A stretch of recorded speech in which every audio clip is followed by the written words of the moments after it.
मैं अभिसार शर्मा आपका स्वागत करता हूं इस वक्त की एक बहुत बड़ी ब्रेकिंग न्यूज पर।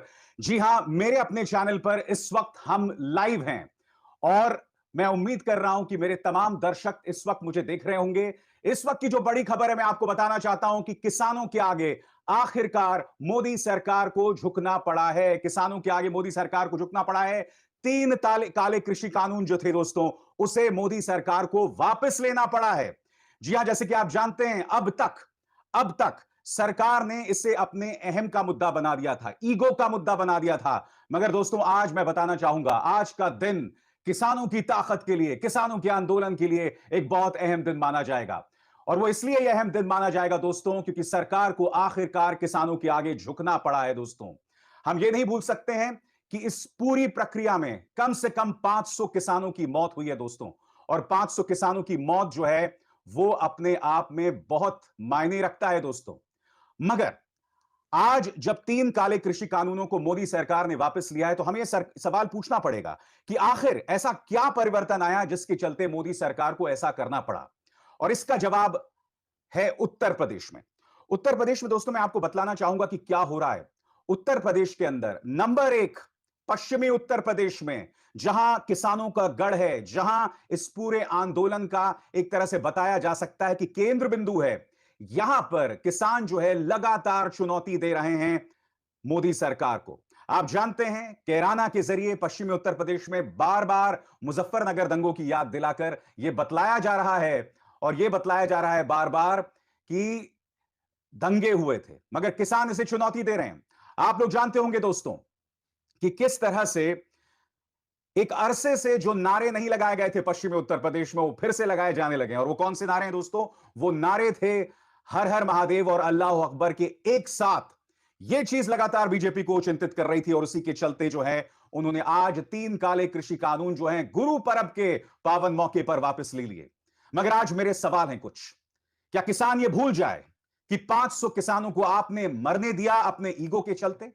क्या किसान ये भूल जाए कि जब से एक साल से किसान जो है वो प्रदर्शन कर रहा है, तब से लेकर अब तक आपने उस किसान को बदनाम किया है अपने पालतू न्यूज चैनल्स के जरिए? क्या किसान ये भूल जाए कि आपके अपने मंत्री रविशंकर प्रसाद, पीयूष गोयल, वो किसानों के बारे में अब शब्द कहते रहे, उन्हें नक्सली बताते रहे? दोस्तों, वाकई मैं बधाई देना चाहता हूं। किसान झुके नहीं इस सरकार के सामने, किसान डिगे नहीं इस सरकार के सामने, वो अड़े रहे।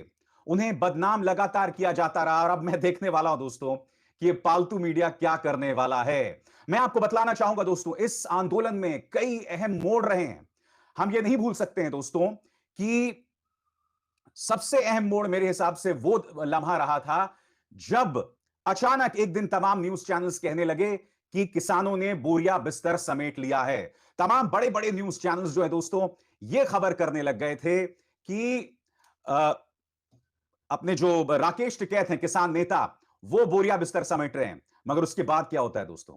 उसके बाद राकेश टिकैत उस रात, उनके अंदर जो ज्वाला है वो फट पड़ता है, और वो एक निर्णायक मोड़ था दोस्तों। किसान आंदोलन उसके बाद फिर जो है वो ताकतवर हुआ। हमें नहीं भूलना चाहिए दोस्तों कि 26 जनवरी को जब किसानों का एक गुट लाल किला चला गया था, उस पूरी घटनाक्रम को लेकर किसानों को किस कदर बदनाम किया गया था। क्या आप भूल गए इस बात को कि किसानों को किस तरह से टारगेट किया गया था? दीप संधू नाम का एक व्यक्ति पहुंच जाता है दोस्तों, और वहां पर जो है झंडा फहराया जाता है, जो कि सिखों के लिए श्रद्धेय है। और जब वो झंडा फहराया जाता है तो मीडिया में लगातार ये झूठी खबरें फैलाई जाती हैं। और वो किस तरह की झूठी खबरें हैं? वो झूठी खबरें ये बतलाई जाती हैं कि इन किसानों ने खालिस्तान का झंडा फहराया, जबकि वो झंडा जो है वो सिखों के लिए पवित्र झंडा है। वो चीन के साथ जो सीमा है दोस्तों, वहां पर भी वो झंडा लगा हुआ है। वो झंडा प्रधानमंत्री नरेंद्र मोदी ने पंजाब के चुनावों में अपने माथे पर लगाया था, और उस झंडे को गोदी मीडिया ने जो है बताया था खालिस्तानी झंडा। लगातार बदनाम किया जाता रहा दोस्तों, और उस वक्त से लेके अब तक सरकार को यू टर्न लेना पड़ा है दोस्तों। हम इस बात को नहीं भूल सकते, हम इस बात को कतई नहीं भूल सकते हैं। और इससे पता चलता है दोस्तों कि इस सरकार में फैसले किस तरह से लिए जाते हैं दोस्तों। फैसलों के पीछे कोई तर्क नहीं होता है, फैसलों के पीछे सिर्फ अहंकार होता है, फैसलों के पीछे सिर्फ और सिर्फ अपने दोस्तों, अपने मित्र उद्योगपतियों को फायदा पहुंचाना होता है। और यही वजह है कि ये तीन काले कृषि कानून लाए गए थे। मैंने बार बार कहा दोस्तों, सरकार जब कोई फैसला लेती है तो उस फैसले का विरोध करने का अधिकार हमें होना चाहिए। सरकार भी अपने तर्क रखे, मगर इस दौरान हो क्या रहा था आपको यह समझना पड़ेगा दोस्तों। इस दौरान लगातार किसानों को बदनाम किया जा रहा था, किसानों को टारगेट किया जा रहा था, उनके खिलाफ एक झूठा प्रचार चलाया जा रहा था और उस चक्कर में दोस्तों हकीकत से मुंह मोड़ा जा रहा था। और हुआ यह दोस्तों कि पिछले 1 साल से कम 500 किसानों ने सिंघू और टीकरी बॉर्डर पर अपनी जान दे दी। क्या हम इस बात से मुंह मोड़ सकते हैं? क्या इस बात से नजरें फेरा जा सकता है कि क्या प्रॉब्लम्स थी, किसानों को किस तरह से टारगेट किया गया? यह हकीकत है दोस्तों। और हम यह नहीं भूलना चाहिए दोस्तों कि ढेरों किसानों के ऊपर ढेरों मुकदमे किए गए और हरियाणा उसकी एक जीती जागती मिसाल है। हम नहीं भूल सकते हैं दोस्तों किस तरह से उनके खिलाफ केसेस किए गए। हम ये नहीं भूल सकते हैं कि उन्हें किस तरह से बदनाम किया गया।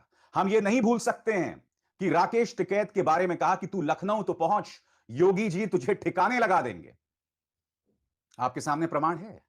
आज पश्चिमी उत्तर प्रदेश में भारतीय जनता पार्टी जो है वो त्राहिमाम कर रही है, क्योंकि किसान उसे लगातार चुनौती दे रहा है।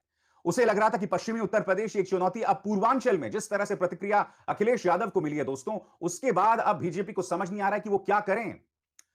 स्पष्ट है, 3 कृषि कानूनों को वापस लेने का सिर्फ एक वजह है, और वो वजह है क्या है, मैं आपको बताना चाहता हूं। वो वजह है कि इन्हें उत्तर प्रदेश में दोस्तों किस तरह की चुनौती मिल रही है। उत्तर प्रदेश में जैसे जैसे दिन गुजरता जा रहा है वैसे वैसे भारतीय जनता पार्टी की मुश्किलें बढ़ रही हैं। मगर अब इस फैसले के बाद क्या होगा? क्या पश्चिमी उत्तर प्रदेश में भारतीय जनता पार्टी अपने 2016 वाली स्थिति में लौट सकेगी? तो इसका जवाब आने वाले वक्त में हमें देखना होगा, क्योंकि किसान ये नहीं भूला है कि इस आंदोलन में नंबर 1 उसे बदनाम किया गया, नंबर 2 कम से कम 500 किसान मारे जा चुके हैं, जिनके घरों का दिया बुझ चुका है। उसके लिए भूलना बहुत मुश्किल है। बेशक इस सरकार ने देर लगाई, वो किसान ये भी नहीं भूला है दोस्तों कि किसान को लगातार किस तरह से बदनाम किया गया, उसे टारगेट किया गया। मगर जैसे कि आप जानते हैं कि पश्चिम उत्तर प्रदेश का 2013 का इतिहास है, और उस 2013 के इतिहास को देखते हुए यह कह पाना मुश्किल है दोस्तों कि क्या एक बार फिर बयार जो है उसी तरह की सियासत की तरफ बढ़ेगी, अब जबकि एक कानून हटा दिए गए हैं। क्योंकि किसानों की जो शिकायत है दोस्तों उसे दूर कर दिया गया है। हालांकि जो बड़ी खबर आ रही है वो बड़ी खबर यह है कि किसानों के दबाव के सामने मोदी सरकार झुकी। अब मैं ये देखना चाहता हूं दोस्तों कि गोदी मीडिया इसे किस तरह का स्पिन देता है, सरकार के वो तमाम मंत्री इसके बारे में क्या कहते हैं। क्योंकि देखिए ये लोग लगातार इन 3 कानूनों की बढ़ाई करने में, इसे महान बताने में इन्होंने कोई कसर नहीं छोड़ी थी। मगर अब इन्हें झुकना पड़ा है, अब इन्हें घुटने टेकना पड़ा है। खबर यह है, इसके अलावा कुछ नहीं दोस्तों।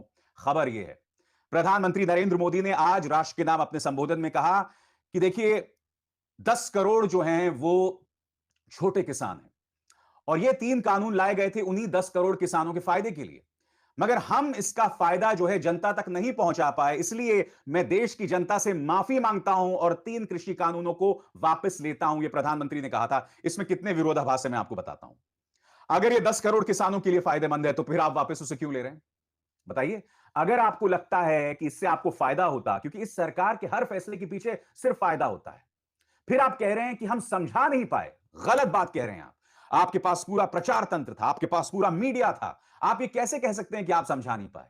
आपने लगातार एक प्रोपेगेंडा के जरिए इस कृषि कानून को न सिर्फ आगे बढ़ाया, बल्कि समानांतर तौर पर आप किसानों को बदनाम कर रहे थे। क्या इन चीजों को हम नजरअंदाज कर सकते हैं? मोदी सरकार ने जो किसानों के साथ किया, क्या उसे नजरअंदाज किया जा सकता है दोस्तों? हकीकत यह है दोस्तों कि इन 3 कृषि कानूनों का मकसद सिर्फ और सिर्फ अपने कुछ दोस्तों को फायदा पहुंचाना था। अब यह बात साबित होती जा रही है, क्योंकि मोदी सरकार को यह आभास हो गया है कि अगर ये 3 कृषि कानून रहे तो उत्तर प्रदेश में उनका सुपड़ा साफ हो जाने वाला है। अब उसके लिए उम्मीद की एक किरण दिखाई देगी। यकीनन यह एक ऐसा घटनाक्रम है जो उत्तर प्रदेश की दिशा मोड़ सकता है। मगर किसान यह नहीं भूलने वाला है कि उसने अपने 500 लोगों को गवाया इस आंदोलन में। वो यह नहीं भूल सकता है कि बार बार उसका अपमान किया गया। दोस्तों, इस बड़ी खबर पर मैं लगातार आप तक खबरें लाता रहूंगा। अपने इस मंच पर और मेरे बाकी मंचों पर भी जुड़े रहिएगा मेरे साथ। अभिसार शर्मा को दीजिए इजाजत। नमस्कार।